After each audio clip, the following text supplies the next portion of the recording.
ಇವಾಗ ಎಲ್ಲ second P U C ವಿದ್ಯಾರ್ಥಿಗಳಿಗೂ ಕೂಡ ನಮಸ್ಕಾರ. ಯಾರ್ಯಾರೆಲ್ಲ ಎಕ್ಸಾಮ್ 2 ಬರೀತಾ ಇದ್ದೀರಾ, ಸೊ ಅವರಿಗೆ ಕನ್ನಡ ಇಂಪಾರ್ಟೆಂಟ್ ಕ್ವಶನ್ಸ್ ಅನ್ನ ನಾನು ಇವತ್ತು ಹೇಳ್ತಾ ಇದ್ದೀನಿ. ಅಂದ್ರೆ ಇಂಪಾರ್ಟೆಂಟ್ ಕ್ವಶನ್ಸ್ ನೆಕ್ಸ್ಟ್ ವಿಡಿಯೋದಲ್ಲಿ ಬಿಡ್ತೀನಿ. ಸೊ ಈಗ ಯಾವ್ಯಾವ ಚಾಪ್ಟರ್ ಇಂದ ಯಾವ್ಯಾವ ಕ್ವಶನ್ಸ್ ಬರುತ್ತೆ, ಯಾವ್ಯಾವ ಚಾಪ್ಟರ್ ಇಂದ ಯಾವ್ಯಾವ ಕ್ವಶನ್ಸ್ ಬರುತ್ತೆ ಇಂಪಾರ್ಟೆಂಟ್ ಆಗಿ, ಅದ್ರ ಬಗ್ಗೆ ನಿಮಗೆ ಹೇಳ್ತಾ ಹೋಗ್ತೀನಿ. ಮತ್ತೆ ಯಾವ ರೀತಿ ಬರೀಬೇಕು ಅಂತ ಹೇಳ್ತಾ ಹೋಗ್ತೀನಿ. ಸೊ ಎಲ್ಲ ಹೇಳ್ತಾ ಹೋಗ್ತೀನಿ, ಯಾವ್ಯಾವ ರೀತಿ ಅಟೆಂಡ್ ಮಾಡ್ಬೇಕು ಅಂತ.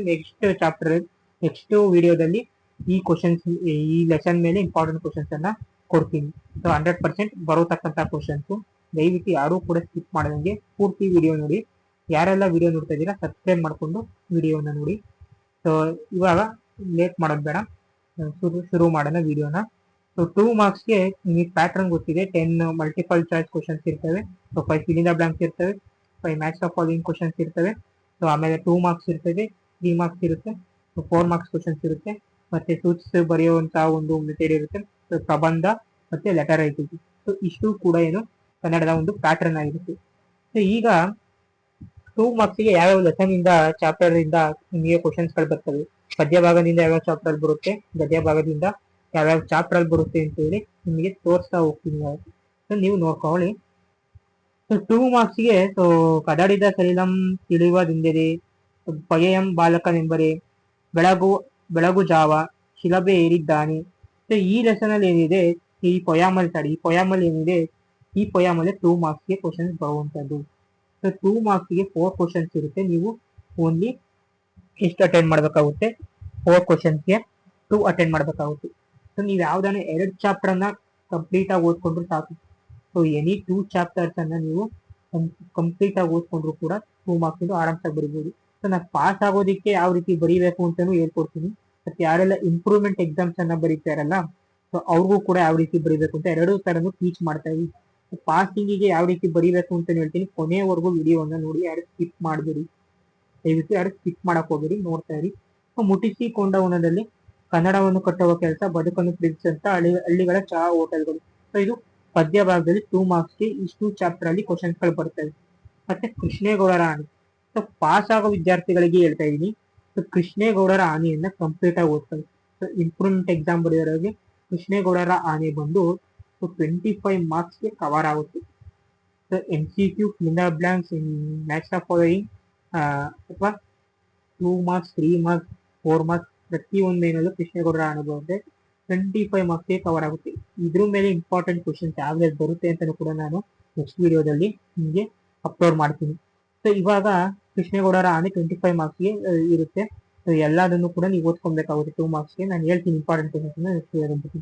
ಸೊ 3 ಮಾರ್ಕ್ಸ್ ಕ್ವಶನ್ಸ್ ಬಂದ್ಬಿಟ್ಟು ಇನ್ನೂ ಸಂದರ್ಭ ಇರುತ್ತೆ. ಸೊ ಇನ್ನು ಹುಟ್ಟದೇರಲ್ಲಿ ನಾರಿ ಅನ್ನರೋ, ಅಬ್ಬಳ್ಳಿ ಅವರ ರಸಬಳ್ಳಿ, ಒಂದು ಹೆಚ್ಚಿಗೆ ಇಡುತ್ತೀನಿ. ಇದು ಪದ್ಯ ಭಾಗದಲ್ಲಾದ್ರೆ, ಮುಟ್ಟಿಸಿಕೊಂಡವನು ಆಯ್ಕೆ ಇದೆ ನಮ್ಮ ಕೈಯಲ್ಲಿ, ತೆಲುಗನ್ನಡದ ಬೇಲ್ನುಡಿ, ಇದು ಗದ್ಯ ಭಾಗದಲ್ಲಿ. ಇಷ್ಟು ಚಾಪ್ಟರ್ ಅಲ್ಲೂ ಕೂಡ ನಿಮಗೆ ಯಾವ್ದಾದ್ರು 3 ಕ್ವಶನ್ಸ್ ಕೊಡ್ತಾರೆ, ನೀವು ಯಾವ್ದಾನ 2 ಅಟೆಂಡ್ ಮಾಡ್ಬೇಕಾಗುತ್ತೆ. ಸೊ 3 ಕ್ವಶನ್ಸ್ ಅಲ್ಲಿ ನೀವು ಯಾವ್ದಾನ 2 ಅಟೆಂಡ್ ಮಾಡ್ಬೇಕಾಗುತ್ತೆ. ಸೊ 2 ಕ್ವಶನ್ಸ್ ಫಸ್ಟ್ ಗೆ ಅಟೆಂಡ್ ಮಾಡ್ಬೇಕಾಗುತ್ತೆ. ಇದರಲ್ಲೂ ಕೂಡ ಅಷ್ಟೇ 3 ಕ್ವಶನ್ಸ್ ಕೊಟ್ಟಿರ್ತಾರೆ, 2 ಕ್ವಶನ್ಸ್ ಅಟೆಂಡ್ ಮಾಡ್ಬೇಕಾಗುತ್ತೆ. ಕೃಷ್ಣೇಗೌಡರ ಆನೆಯಲ್ಲಿ 2 ಕ್ವಶನ್ಸ್ ಕೊಟ್ಟಿರ್ತಾರೆ, 1 ಅಟೆಂಡ್ ಮಾಡ್ಬೇಕಾಗುತ್ತೆ. ಸಂದರ್ಭ ಇಷ್ಟನ್ನ ಅಟೆಂಡ್ ಮಾಡಿದ್ರೆ ಮುಗಿತು. ಮತ್ತೆ ಕದಡಿದ ಸಲಿಲಂ ತಿಳಿಯುವುದೆಂದರೆ, ವಚನಗಳು, ಇನ್ನು ಹುಟ್ಟದೆ ನಾಡಿ ಎನ್ನರು, ಹಳ್ಳಿ ಚಹಾ ಹೋಟೆಲ್ಗಳು 4 ಮಾರ್ಕ್ಸ್ಗೆ ಕೊಡ್ತಾರೆ. ಸೊ ಪದ್ಯ ಭಾಗದಲ್ಲಿ ನೀವು ಮಾಡೋ ಕ್ವಶನ್ ಪೇಪರ್ ನೋಡಬಹುದು. ಸೊ 3rd ಕ್ವಶನ್ ಯಾವ ರೀತಿ ಇರುತ್ತೆ ಅಂದ್ರೆ, ಸೊ ಇವಾಗ ಒಂದು ಕದಡಿದ ಸಲಿಲಂ ತಿಳಿಯುವುದೆಂದರೆ ತಗೊಂಡ್ರೆ, ಒಂದು ಯಾವ್ದೋ ಒಂದು ಪದ್ಯದ ತರ ಒಂದು ಕೊಟ್ಟಿರ್ತಾರೆ, ಅದ್ರ ಮೇಲೆ ಕ್ವಶನ್ಸ್ ಅನ್ನ ಕೇಳ್ತಾರೆ. ಸೊ ಅದು ತುಂಬಾನೇ ಈಸಿ ಆಗಿರುತ್ತೆ. ಸೊ ನೀವು ಅಟೆಂಡ್ ಮಾಡಿದ್ರೆ 4 ಮಾರ್ಕ್ಸ್ ಅಲ್ಲಿ ಕಂಪಲ್ಸರಿ ಅದನ್ನ ಅಟೆಂಡ್ ಮಾಡಿ. ಯಾವುದೇ ಸ್ಕಿಪ್ ಮಾಡೋ ಅದನ್ನ ಸ್ಕಿಪ್ ಮಾಡಕ್ ಹೋಗ್ಬೇಡಿ. ಅಲ್ಲೇ ಓದಿ ಅಲ್ಲೇ ಆನ್ಸರ್ ಅನ್ನ ಬರೆಯುವಂತ ತುಂಬಾ ಸುಲಭವಾದ ಕ್ವಶನ್ಸ್ ಇರುತ್ತೆ. ಅದನ್ನ ನೀವು ಓದ್ಕೊಂಡು ಬರೀಬೇಕಾಗುತ್ತೆ. ಅದನ್ನ ಕ್ವಶನ್ ಪೇಪರ್ ಅಲ್ಲೇ ಆನ್ಸರ್ ಮಾಡತಕ್ಕಂತ ಕ್ವಶನ್ಸ್ ಗಳಾಗಿರ್ತವೆ. ಕದಡಿದ ಸಲಿಲಂ ತಿಳಿಯುವುದೆಂದರೆ, ವಚನಗಳು, ಇನ್ನು ಹುಟ್ಟದೇರಲ್ಲಿ ನಾಡಿ ಅನ್ನರೋ, ಹಳ್ಳಿಯ ಚಹಾ ಹೋಟೆಲ್ಗಳು. ಇಷ್ಟರಲ್ಲೂ ಕೂಡ ಇಷ್ಟರಲ್ಲೇ ಕೇಳ್ತಾರೆ ಕ್ವಶನ್ಸ್ ಗಳು. ಓಕೆನಾ? 4 ಮಾರ್ಕ್ಸ್ ನೀವು ಯಾವ್ದಾನ ಇಷ್ಟು ಕ್ವಶನ್ಸ್ 4 ಕ್ವಶನ್ಸ್ ಕೊಟ್ಟಿರ್ತಾರೆ, ನೀವು ಯಾವ್ದಾನ 2 ಅಟೆಂಡ್ ಮಾಡ್ಬೇಕಾಗುತ್ತೆ. ಸೊ ಇದರಲ್ಲಿ 3 ಕ್ವಶನ್ಸ್ ಇರುತ್ತೆ, ನೀವು ಯಾವ್ದಾನ 1 ಕ್ವಶನ್ಸ್ ಅಟೆಂಡ್ ಮಾಡಬೇಕು. ಗದ್ಯ ಭಾಗದಲ್ಲಿ ಮುಟ್ಟಿಸಿಕೊಂಡವನು ವಾಲ್ಪರೈ, ದನಿಗಳ ಬೆಳ್ಳಿ ಲೋಟ ಅಂತ ಇರುತ್ತೆ. ದನಿಗಳ ಬೆಳ್ಳಿ ಲೋಟ ಅಂತೂ 100% ಬರುತ್ತೆ. ಸೊ 100% ದನಿಗಳ ಬೆಳ್ಳಿ ಲೋಟದಲ್ಲಿ ಕ್ವಶನ್ಸ್ ಅನ್ನ ಕೇಳ್ತಾರೆ. ಮುಟ್ಟಿಸಿಕೊಂಡವನು ದನಿಗಳ ಬೆಳ್ಳಿ ಲೋಟವನ್ನ ನೀವು ಓದ್ಕೊಂಡಿದ್ರೆ ಸಾಕು, ಒಂದೇ ಕ್ವಶನ್ಸ್ ಅಟೆಂಡ್ ಮಾಡಂಗಿರೋದು ದನಿಗಳ ಬೆಳ್ಳಿ ಲೋಟದಲ್ಲಿ. ಈಸಿಯಾಗಿ ಮಾರ್ಕ್ಸ್ ಅನ್ನು ಸ್ಕೋರ್ ಮಾಡ್ಬೋದು. ಯಾವ್ದಾನ 3 ಚಾಪ್ಟರ್ ಅಲ್ಲಿ ಒಂದು ಚಾಪ್ಟರ್ ಅಲ್ಲೇ ಓದ್ಕೊಳ್ಳಿ ಸಾಕು. ಹುಟ್ಟಿಸಿಕೊಂಡವನು ದನಿಗಳ ಬೆಳ್ಳಿ ಓಟದಲ್ಲಿ ಓದ್ಕೊಳ್ಳಿ 4 ಮಾರ್ಕ್ಸ್ಗೆ. ಟೆಕ್ಸ್ಟ್ ಬುಕ್ ಅಲ್ಲಿ ಏನಿರ್ತೈತೆ ಕ್ವಶನ್ಸ್ ಅವೇ ಕೊಡ್ತಾರೆ. ಸೊ ಚೇಂಜಸ್ ಏನ್ ಮಾಡೋದು. ಸೊ ಟೆಕ್ಸ್ಟ್ ಬುಕ್ ಅಲ್ಲಿ ಏನ್ ಕ್ವಶನ್ಸ್ ಇರುತ್ತೋ ಅವೇ ಕ್ವಶನ್ಸ್ ಅನ್ನ ಕೊಡ್ತಾರೆ. ಅದಾದ್ಮೇಲೆ ಪ್ರಬಂಧ ಇರುತ್ತೆ. ಸೊ ಪತ್ರಲೇಖನ ಐ ಥಿಂಕ್ 4 ಮಾರ್ಕ್ಸ್ ಏನೋ ಪ್ರಬಂಧ ಮತ್ತೆ ಪತ್ರಲೇಖನ ಇರುತ್ತೆ. ಸೊ ತುಂಬಾ ಸುಲಭವಾಗಿ ಪ್ರಬಂಧವನ್ನ ಆರಾಮ್ಸೆ ನಿಮ್ಗೆ ಏನ್ ಅನ್ಸುತ್ತೋ ಅವನ್ನೆಲ್ಲ ಬರಿತಾ ಹೋಗಿ, ಪಾಸ್ ಆಗೋವಷ್ಟೇ ಏನ್ ಅನ್ಸುತ್ತೆ ಅದನ್ನೆಲ್ಲ ಬರಿತಾ ಹೋಗಿ. ಪ್ರಬಂಧ ಏನ್ ಜಾಸ್ತಿ ಚೆಕ್ ಮಾಡಕ್ ಹೋಗಲ್ಲ. ಸೊ ಸುಮಾರಾಗಿ ನೋಡ್ತಾರೆ. ಒಂದು ರೀತಿಯಾಗಿ ನಿಮ್ಗೆ ಗೊತ್ತಿರೋಂಗೆ ಸ್ವಲ್ಪ ಬರಿತಾ ಹೋಗಿ.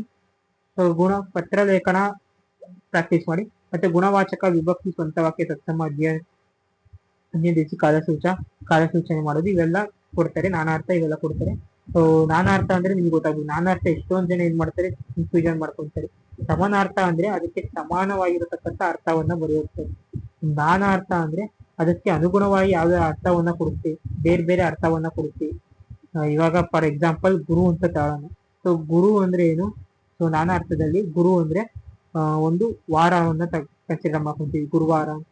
ಸೊ ನಾನಾರ್ಥದಲ್ಲಿ ಗುರು ಅಂತ ಎಕ್ಸಾಂಪಲ್ ತಗೊಂಡ್ರೆ ಸೊ ಗುರುವಾರ ಅಂತ ಕೂಡ ಆಗುತ್ತೆ. ಸೊ ನಾನಾರ್ಥದಲ್ಲಿ ಗುರುವಾರ ಮತ್ತೆ ಒಂದು ಗ್ರಹ ಹೆಸರು, ಇನ್ನೊಂದು ಗುರು ಅಂದ್ರೆ ಶಿಕ್ಷಕ. ಸೊ ಈ ರೀತಿಯಾಗಿ ನಾನಾರ್ಥ ಅಂದ್ರೆ ಇದೆ.